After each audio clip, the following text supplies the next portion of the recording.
पुण्यात सुरू असलेल्या मुसळधार पावसामुळे खडकवासला धरणातून 35,000 क्युसेक पाण्याचा विसर्ग करण्यात आला आणि याचा फटका एकता नगर भागाला बसलाय।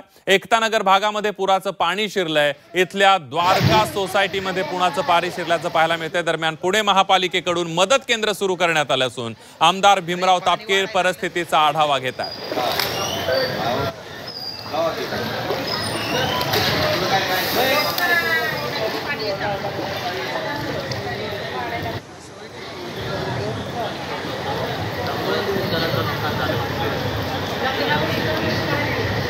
आपण बघतोय पावसामुळे पुण्यामधल्या अनेक भागामध्ये एकता नगर भागामध्ये पाणी शिरल्याचं आपल्याला पाहायला मिळते। खडकवासला धरणातून तब्बल 35,000 क्युसेक पाण्याचा विसर्ग सुरू करण्यात आलेला आहे आणि त्यामुळे पाण्याचा विसर्ग सुरू करण्यात आल्यामुळे नदीकाठे जे सगळे सोसायटी आहेत किंवा नदीकाठी असलेला जो रहिवासी परिसर आहे या ठिकाणी पाणी शिरायला सुरुवात झाली आहे। एकता नगर भागामध्ये हे पुराचं पाणी शिरले आणि तिथल्या नागरिकांना आता स्थलांतरित करण्यात येत आहे।